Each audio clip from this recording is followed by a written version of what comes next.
welcome to an episode of QI that is jam-packed with J words. Joining me to joust and jostle in tonight's J-themed jamboree are the jazzy Bill Bailey, the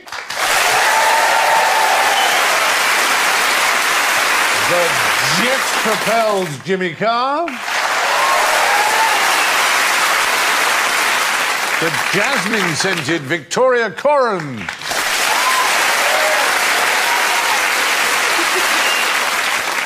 and that jolly jackanapes Alan Davis.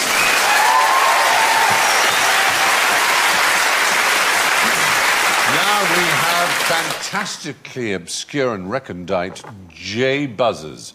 Bill goes... That's a jarana. It's a jarana, yes. It's a Mexican percussive. Yes, you strum it with a gel. Exactly. And Victoria goes... That's a Finnish instrument called a zydeco. And Jimmy goes... I'd imagine I'll get this. Good. Good, correct. Well, I think we both know. Tell them. It's actually it's a Russian instrument. It's a halalaika. And finally, Alan goes... Jewish harp. It is. It was originally called a Jaws harp because it's it's played rang in the mouth like that. Anyway, to get you in the mood, what do these unfamiliar J words mean? Oh, lots of... Jank. I've heard of jankers. And that's an army thing, isn't it? Yes, jankers is an army punishment, isn't it? Cleaning latrines or peeling 10,000 That's spuds. right, you put on jankers. It looks like lots of them are minced oaths. What was that? A minced? Minced oaths, like saying fudge or sugar, like a powderised version of a swear word. Is it like saying bicarbonate of soda? Or shut the front door. Or fuck crying out loud. Have you ever said that, though, really? What, fuck crying out loud? Fuck crying out loud. Works very well. Have you? Or fuck Christ's sake, yeah. Or photographers that follow you. Why don't you just photograph someone else? Jollop? It's a juice, some sort of ungent, some sort of unguent. Fluid. A jollop is actually a Turkish wattle. I'm going to say bluff. Yeah. Bluff. Sorry, is it the wrong game? It's a good word. It's a good word, yeah. Or it can mean a strong liquor. Jollop. Yeah. Strong liquor. Which is maybe where wild... I didn't say anything. I didn't say anything. Hey. I was gonna, but I didn't. And gentacular. Is this what friends of Jennifer Aniston say, how she looks before she goes out? Gentacular. No, it means pertaining to breakfast. Oh, it does not. It really does. Why? I know, but really... why do you need that, though, in your life? Well, you have a lunchy word. It's a lunchy type of thing. It's a breakfasty type of thing. What's a lunch word, then? So you would say toast is a bit gentacular? Yeah. This toast is gentacular. Yeah. When has anyone ever said that, ever? These are unusual words, I grant you. Wow. But it's like pandiculate means to yawn, but you'd never use it in that sense, would you? No. You'd just say yawn, because we've got the word yawn. So, OK, so we don't need to know that word, is what you're saying? No. But So I need to forget that now, because that's taken up vital space I need for pin numbers, really useful things in my brain. But just Not what I should say about breakfast. Ooh, it's 11. Oh, I said gentacular, what an idiot! But here, really to astonish you, Go on. one of these words on this board has 28 separate meanings. And I'm going to put those meanings up, and you tell me which word it is. Back passage, vagina, penis, jobby... Jollops. Jobby, you think? Jigger. We're getting a lot of jiggering from the audience. Ouija board, must be jigger. Golf I'm club. with jigger. Jigger is the right answer. I'm going to share 5 points with Victoria and 5 points with the audience. Wow. The word jigger has all those definitions. It's a measuring device, a jigger of rum. Yes. A snooker rest, an odd-looking person, Bill. Sorry, I'm just an odd-looking person. A distillery. Don't say vagina and then point to me. penis, Again. and woman's coat. That's a nice thingamy. You see Door, that? pulley. People do complain that there aren't any good words for vagina. There's no way of saying it that sounds nice. Jigger is not the answer. I think twinkle cave.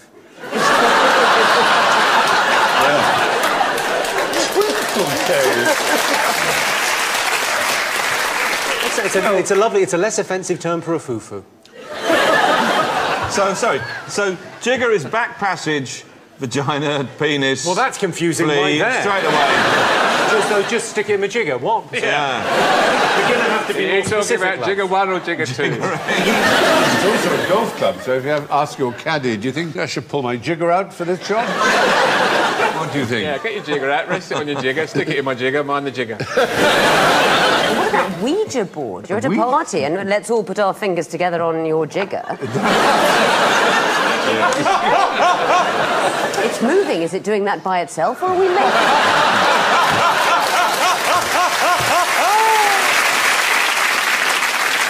Potter's wheel. That was what they used to put on the TV when they ran out of programmes. Yeah. Just put the jigger on. Not that one!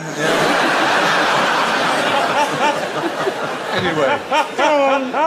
Certain A revolving jig. No. Certain words do double duty, certain words do triple duty. Words like jigger seem to do multiple duty. But what did Dr. Johnson tie up with his padlock? Did he bury his cheese to stop it getting burnt in the fire? I think you're confusing him with Samuel Pepys.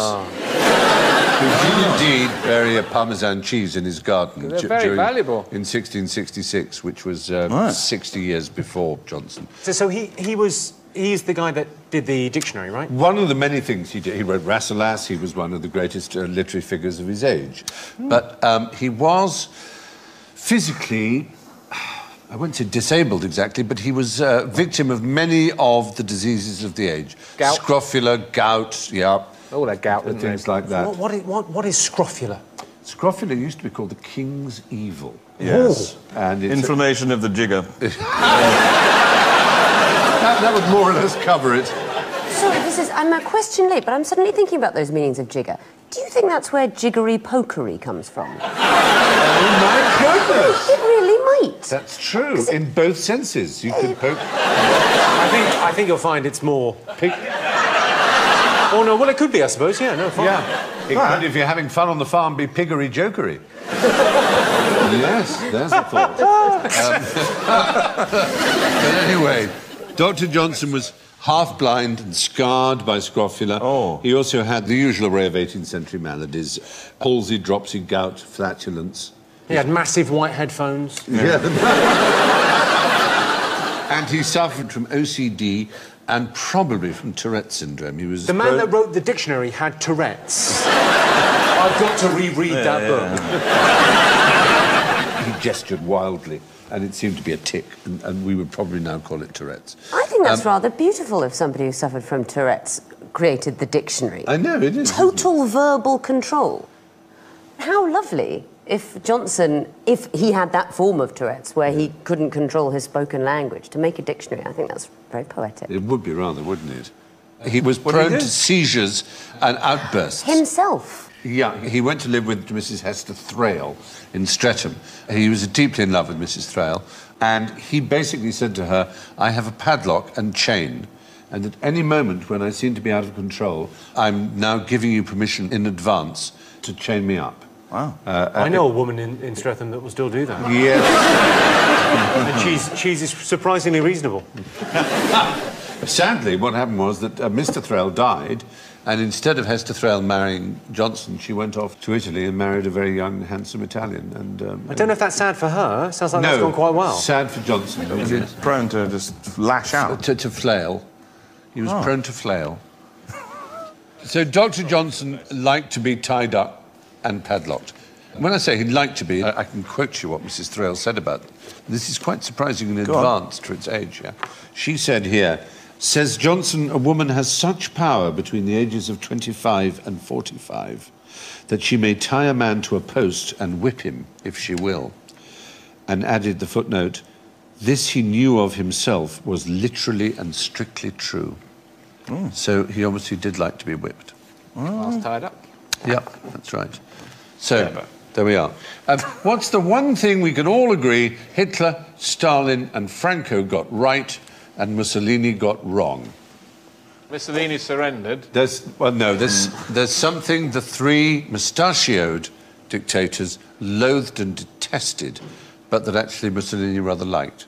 Pasta. Yes.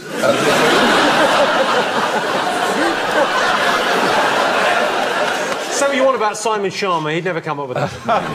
Let's stick with the letter J. Jackets with jeans, like Clarkson's. No. Oh, was it double denim? That again doesn't really begin with J. J, does it? J. Jizz. The 20th century. Yes! You're close. The 20th century. I'm close. 20th century. You've only got one vowel. Jazz. Jazz. Jazz. Jazz music.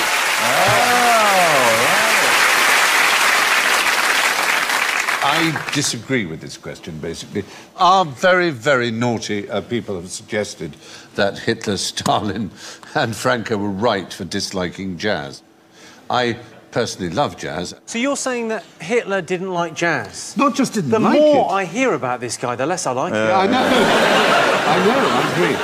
But jazz was, to the Germans, was inimical, absolutely. They thought it was total evil. They thought it was completely against everything they stood for. But people presumably did listen to it, though, in great numbers. There's a bit of... There's a bit of yow. There's a bit of that of an evening, and then as soon as the SS come around, turn it off. But Mussolini, oddly enough, for all his faults, and let's face it, there were many and grievous. Well, he listened to jazz in private.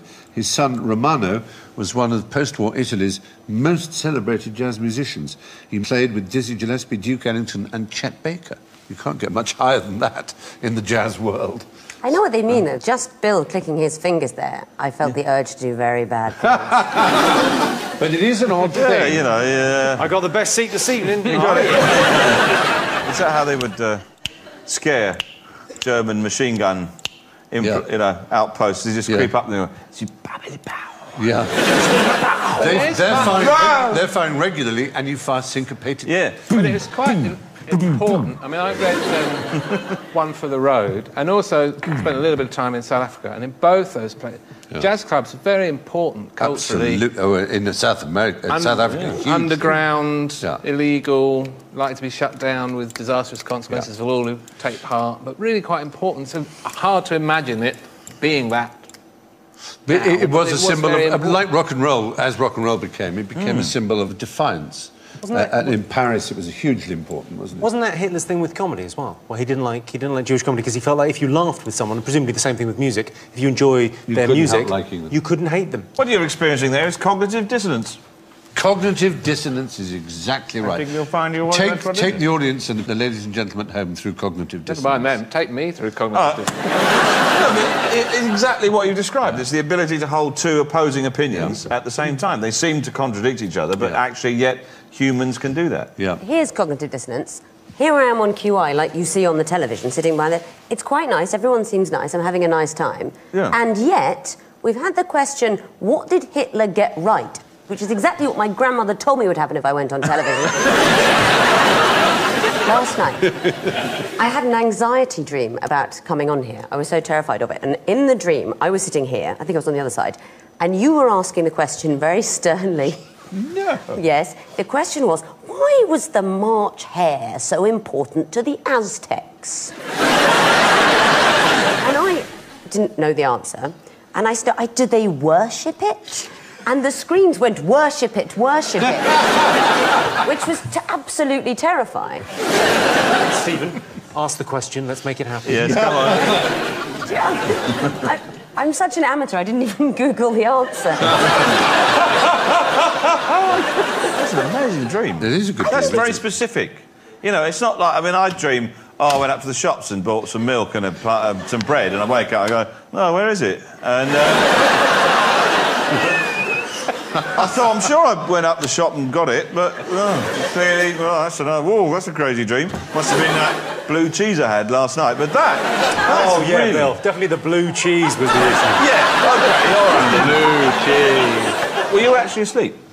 Or was this a sort of a premonition? Well, we'll find out. Well, yes, we will. Can we just confirm this is happening now, isn't it? Yes. We're not in one of Vicky's dreams, because that would be... That would be brilliant, though, wouldn't it? You could be the March Hare, I'll be the Aztecs. Right. Bring it on. Let's get some blue cheese. Well, Maxim Gorky, the great Russian writer, wrote this. On the subject of jazz, the dry knock of an idiotic hammer penetrates the utter stillness. 1, 2, 3, 10, 20 strikes, and afterwards a wild whistling and squeaking as if a ball of mud was falling into clear water. Then follows a rattling, howling and screaming like the clamour of a metal pig, the cry of a donkey, or the amorous croaking of a monstrous frog.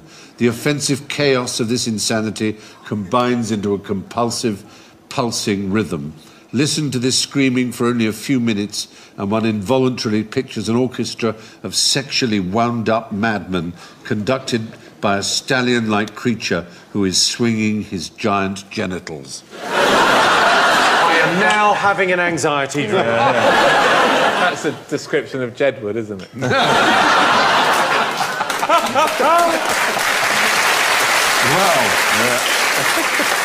Anyway, that's probably enough jazz. Here are 4 J birds. What immediately comes to mind when you look at them? Wings. Oh, it's J I'm after.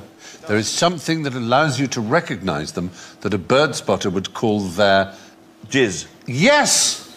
Yes. You knew that? Well, I'm a twitcher, aren't I? Yes! Yes, jizz.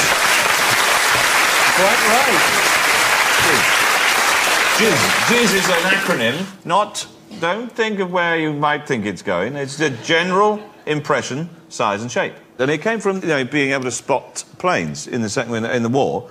You could spot the outline of planes from underneath. And that was a military term, jizz. Yeah. But birders use it as well. Everything you say is believed by many, but unfortunately there's no evidence or provenance for that. So while you got the word absolutely right and there are points pouring your way for so the actual explanation is not proven. So there would be a book I could look up on the internet when I get home, Jizz on Birds, and that is fine. Yes. Absolutely right. I've got a lot of growing up to do, is all I know. The pop etymology is that it might be just is. In other words, you can't say specifically why that aeroplane is a Spitfire or that bird is a siskin. It just is. It just is, yes. Or even... Gist, the essence, the gist. Oh, the essence, yeah. But no one's quite sure. But the other kind of jizz is a contraction of the word jism. Jism. And what is the origin of what does that mean, jism? What's the origin? Jism, jizzar. No. I could tell you where it comes from. I could show you. Yeah, no. No, you're not to do that. Again. Too late. Yes. Jism has a meaning. Can you imagine what jism might mean? Jism means spirit or energy. Ah. Yeah. Like a... I withhold my jism. Oh, I deny them. Is that meant to encourage us? What's that doing? It's spirit and energy. Oh, yeah, sure. That looks like we're trying to sell some sort of massage CD. Here's a top jizz fact. Go on. All right, imagine one little sperm. Hang on. Tiny, whiny little sperm. Got it. They're very, very small. You couldn't see it with the naked eye. Yeah. All right. Now... No bigger than an acorn. You know about computers and memories and things. They have information on them, which is expressed in terms of bytes, kilobytes or megabytes. How much information do you think is in the DNA of one little sperm? Just one? I think it just says swim.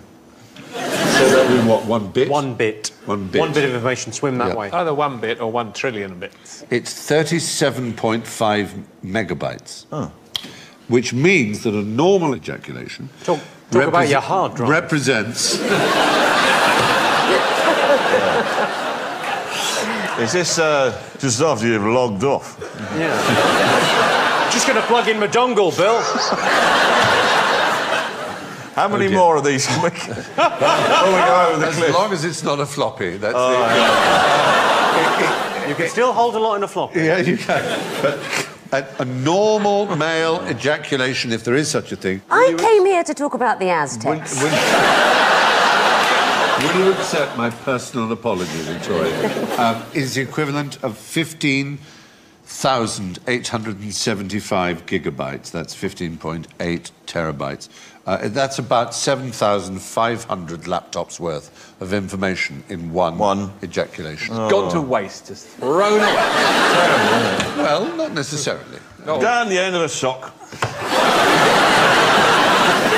Started. What? You started it.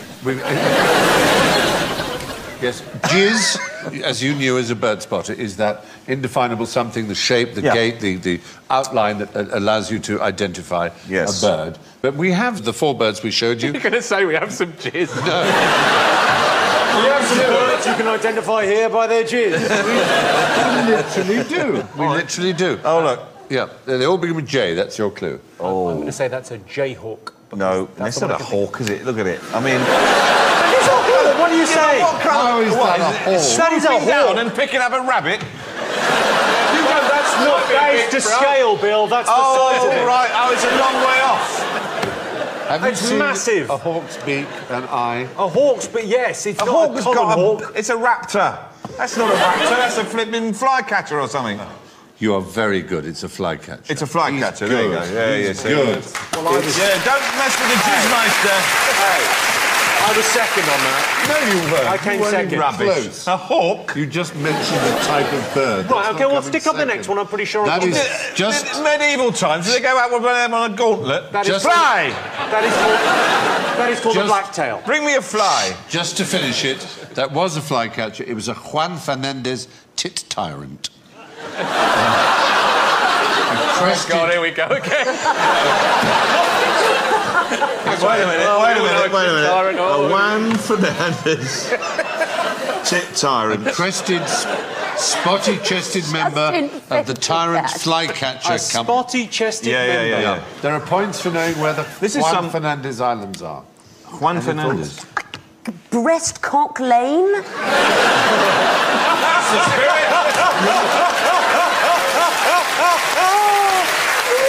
You are getting into this very much.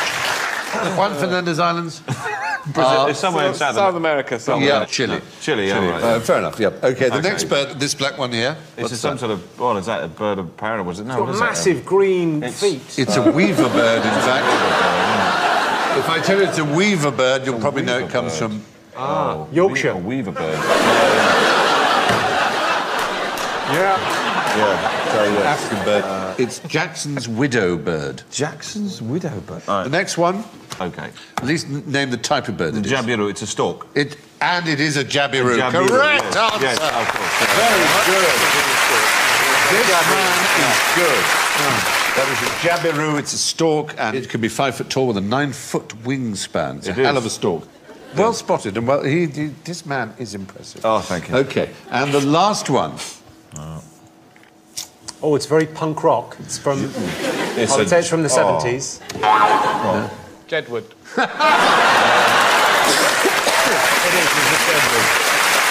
We'll allow you that. I think it could be called the Jedward bird from now on. It does have another J word. Do you know what type of bird that is, Bill? It's Hawk. No. the size of its beak. What? How can it pick up a rabbit? It's actually... Those are oranges. It's a waxwing. It's a waxwing. It's a Japanese waxwing. Oh, it's a Japanese one. Japanese waxwing, found in Japan, China, and Eastern Russia. Right. Very good. OK. What did Watson do twice as often as Holmes? Well, I don't want to say now. I guess he had more time on his hands. Stick with it. Stick with it. What did he do twice? Oh, no, I do know. Yes. It's ejaculate. Ejaculate is the right answer. This is the one thing I know about Sherlock Holmes because it's in the book. Yes. It's an old term meaning to exclaim. Exclaim, yeah. Expostulate. He constantly... But Holmes, I ejaculated. You get a lot. I mean, the books are brilliant anyway, but the idea, but that every 20 pages that happens and you go... Yes. Yes, there are 23 ejaculations in the canon, as it's known. They call it a canon. The canon is the... And one up the spout. Oh, Christ. As in the word canonical. Give to you the cannon. Yeah. Stand back. Yes. There's approximately 23 ejaculations 48 terabytes of information coming your way. Stand by. You're a very lucky lady. Watson ejaculates 11 times. Crossed on a bike. Holmes, on one occasion, refers to Watson's ejaculations of wonder being invaluable to his art. Watson does ejaculate from his very heart in the direction of his fiancée. Holmes gives 6, but there is one where it's quite hard to tell who it is. So, That can happen, Steve. who's ejaculating here? Let's just imagine. So he sat as I dropped off to sleep, and so he sat when a sudden ejaculation caused me to wake up. Have you ever been woken up by a sudden ejaculation? You talked enough about your dreams. There's a fellow called Phelps in the wonderful story, The Naval Treaty. He ejaculates 3 times, actually. The only other ejaculator is Mrs. Sinclair's husband, who ejaculates from a second-floor window. This is the most fun I've ever had on this show. It probably would be. I'm not joining in with this, by the way. I'm not. Quite It's right. genuinely a point about Sherlock Holmes. He probably did ejaculate fewer times than Watson in the other sense as well. I mean, obviously they didn't exist; they're invented. When he wasn't married. But doesn't he seem like he's constantly taking it out on the violin? Yes. And the injections of cocaine. Drugs don't help, do they? Well, I'd say some of them do. Apparently. The old, the blue cheese. The blue cheese. So, now, who speaks in tones, harangues and declaims in a long, meandering cascade of sounds, syllables, stresses and intonations that might at first seem to be full of sense and meaning, but soon reveal itself to be an empty, vain, hollow and completely meaningless stream of gibberish? You.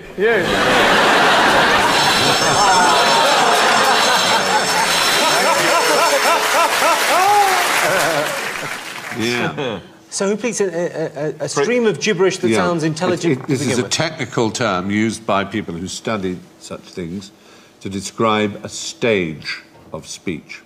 Tongues, speaking in tongues. Oh, toddlers. Like a baby. Juvenile? Ah, toddlers, babies. Yes, you're in the right area. Right. There are phases. Did they really need to add the little kittens there? Yeah. Was it not cute enough? I know. It's so sweet, isn't it? Look at the little baby. Yeah. It's known as jargon, oddly enough. It's known as toddler jargon, where the rhythms and the intonations are like the language that is going to become the one they speak. So if they're Japanese, it will sound like Japanese, but not actually be Japanese. If they're Welsh or German or Peruvian, it will sound like their language. So they get the structure, they get the syntax before I get because they've heard their parents, so it'll go like, I do, what you do is da-da-da-da. I told you he'd come along and ruin our life. Are like Snoopy's teacher. Yes, that's right, exactly. Long strings of syllables having varied stress and intonation in the same rhythm and rise and fall, the same cadences as English speech. Sound like whole sentences, but don't actually mean anything at all. Like Eamon Holmes. Don't all kids get it at the same age as well? Sort of around Yes, more or less, that's the extraordinary thing. I mean, that's what Noam Chomsky discovered, the great linguist, was that language was pre-programmed. If you're going to have a baby, you can go to a website and put your due date in, and then they will send you emails weekly telling you what your development of the fetus is, and then after you have the baby, they will then send you emails weekly saying this is what your baby will be doing. Good Lord. And there are phases where it will be blowing spit bubbles, or it will be... And it's astonishing. Every week it's right. It's right. Every week it's But wouldn't exactly it be what your slightly baby will be disturbing doing. if your baby was either ahead or behind? Would you not be freaked out? Yes, you would be. It's in the early week, in the early first 3 or 4 months of this, all the little developmental stages are the same for all infants. It's really, really interesting. Learning to point. Like it's miraculous. It is a phenomenal thing, the growth of a child, human child, obviously. And, as you say, the stages of inbuilt, programmed development of language and gesture, which seems to be predictable, as you say. And between that 12 and 13 months, you get that babble. Anyway, who first used the expression OMG? Was it Hannah Montana? It wasn't Hannah Montana. My guess. It's a good guess. A reasonable guess. I'm guessing that in the past it's meant something else. No, as oh my God. Oh my God. Jesus. Oh my God. Not... Well, it's technically right.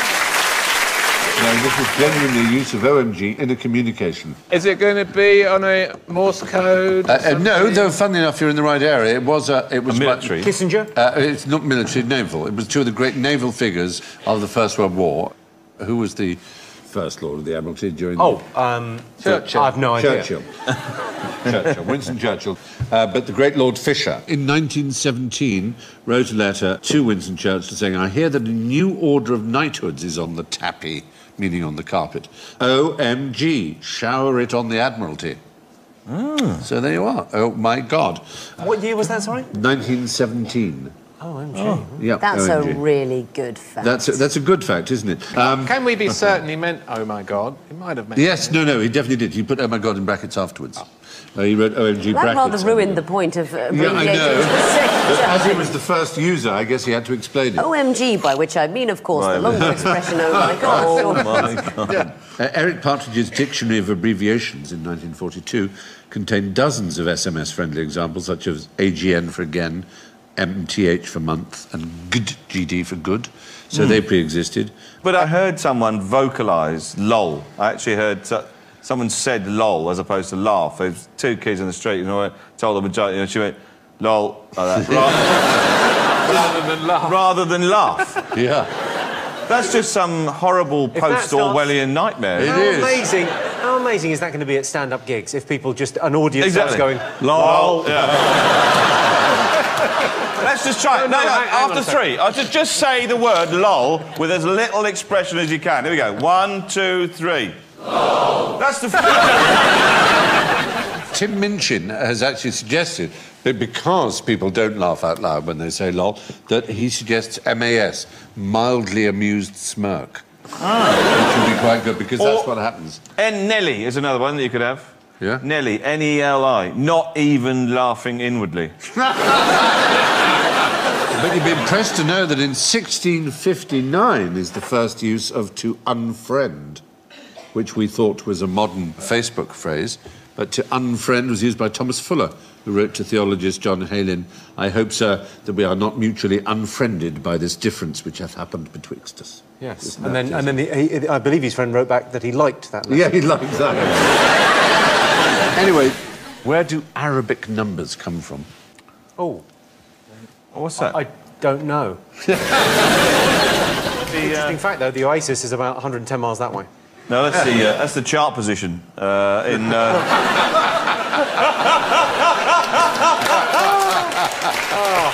the Yemen. They're not as big there, are they? No, they don't like it. Now, what do we mean by Arabic numbers? We mean the ones that we use, don't we? I presume you mean how people who speak or write Arabic No, numbers. we call our numbers Arabic numbers. Do we? I thought our numbers... Oh, OK. Roman alphabet. Right. And Arabic numerals. And Gregorian chanting. and French pastries. Danish. You must know that. You must, come on. German mustard. Is it Persia? No, it's not going to be in Arabia, is it? It's not Arabia. It's just outside Arabia. Arabia Parkway. It's actually Hindu. In Arabic, they call them Hindu numbers. And in fact, in Arabic numbers, we have very little in common. You can see a car number plate here, and you'll see that on the left is 295994. Oh, it's a bit And on the money, right, yeah. that is the Arabic for 295994. And as you can see, it's only the 9 that is actually the same. So they're not Arabic numbers at all? No, we tend to call them. Let's call them Hindu numbers. We should call them Hindu numbers, exactly right. Exactly. Or we could call them numbers. Yeah, but what's the fun in that? Yeah, quite. I want you to tell me, because it's quite interesting, Go on. and that's the name of the game, which is the only number in the English language which, when written out, is in alphabetical order? 8. No. OK, well, 43.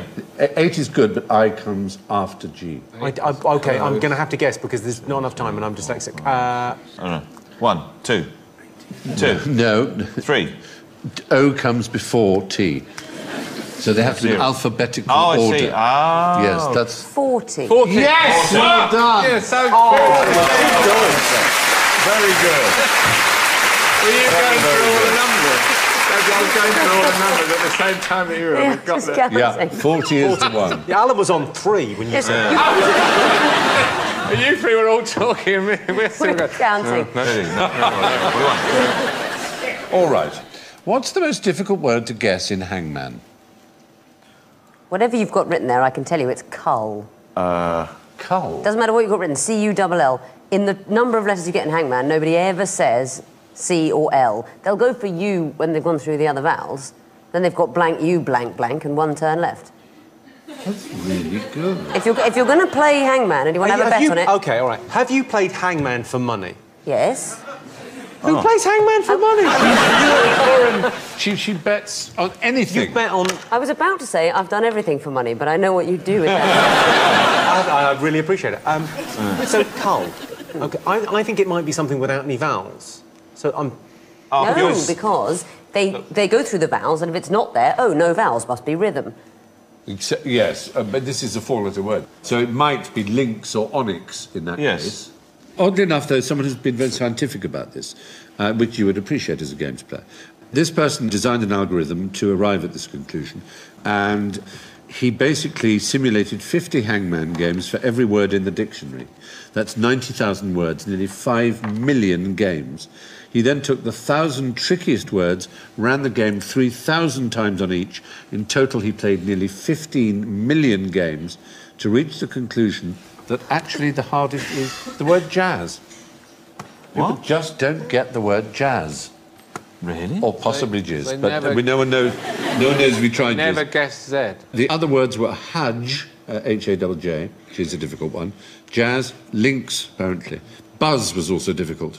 And fuzz, because people just choose Z as the last resort. I mean, fine. Next time we're out in a bar, you play jazz, I'll play cull, we'll see who wins. You got it. OK, but you've rather given away your strategy. Anyway, why was the March hare so important to the Aztecs?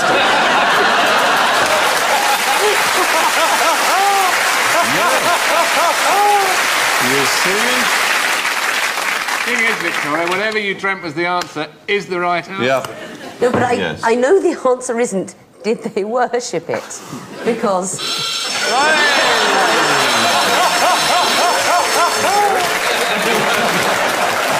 think you'll find I said that's not the answer. Yeah. What the answer actually is... I don't know, why is a raven like a writing desk? It's that sort of question. It is that sort of Maybe question. for years people will now debate this. 50 years from now, people will be asking, why was the March hare important to the Aztecs? There is a kind of answer that maybe your subconscious somehow knew. They worshipped rabbits, not hares. Yeah. So some part of your brain knew that Aztecs worshipped rabbits. Honestly, Aztecs worship rabbits? It's true. I swear to you I didn't know that. I swear, and I think people are going to believe me. I'll go even further than this. There are many people who believe that the rabbits that the Aztecs worshipped were jackrabbits, which are, in fact, technically a type of hare. And a J word, which makes And a J word. So, Victoria Corrin, burn the witch.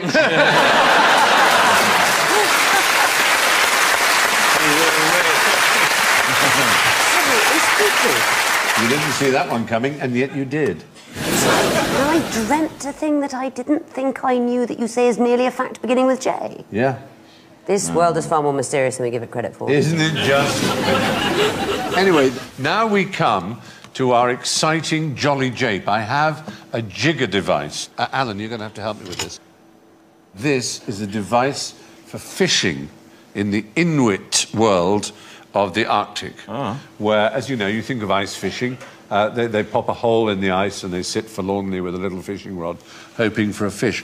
But a better way would be to have a net. But how can you put a net through thick, thick, thick ice? They've developed an extraordinary machine. Now, you have to use your imagination here. I've got this carpet, which I'm going to unroll. And here I have my device. Now, Alan, the other one is going to have to operate it. There you've got the string. Now, this is actually used by the Inuits to connect two holes distantly from each other, such the way that they can thread between them and therefore lay a net down and catch lots of fish under ice. That's it. Yeah, what you're doing is you're pushing with the string. But imagine this is upside down. This is the bottom of the ice, Oh, yeah. So we're actually upside down here. Oh, wow, now I feel weird. Whoa. Oh, no. I can't breathe. Yeah. You can be bolder, be bolder. I'm not getting any purchase on the rug. That is what all the girls say. Oh, I see, right. It's a really... Now I'm getting a bit of grip. That's oh, it. yes. Cool, look at that. Oh, look at me go now. Now, you might want to watch it actually, really, as it works. There's the real thing, all right. Let go of the rope. There's an inwit. Drop. We pull it again. Oh, the point is it goes under the water. He licks there so he can see it through the ice. Oh. And he digs it, and it is underneath. By pulling it... Oh. There we go. Ooh, ah, e, ah. Yes. You see? how Now, that works. have a look this way. There we go. This is it under the ice. How does So- it not sink? But, yeah, exactly. How does it not just plummet? It's wood, so it floats. Oh, I see. Well, how does his tongue not stick to the ice? That, Like and in Dumb then- and Dumber. How is he not just going, then when it- this was a terrible idea? when it gets to the other end, he pulls up the rope from which you can then hang the net which catches the fish. Brilliant. But when you think about it, there's no other way you could do that. You couldn't just put a hole in the ice and then how do you get the string or the rope to the other hole in the ice? It's pretty clever. Devilishly clever, though. And this is... When did they invent this? Is this a recent thing? It's about 100 years ago. Wow. Anyway, that, ladies and gentlemen, is the Inuit fish jigger. Oh. I'm going to pop it away. Which brings us to the scores. I don't know whether to do this backwards or forwards. I'm going to go backwards, actually, with our last place. It's noble, but it's minus 22. Jimmy Carr! I took a few for the team. I took a couple for the team. But I'm always happy to see, in somewhere as high as third place, Alan Davis with minus 6.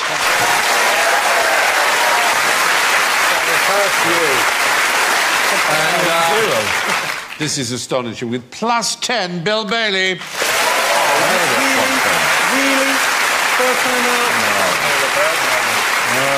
And the mad woman who dreams of Aztecs and hares, Victoria Corrin on plus 13.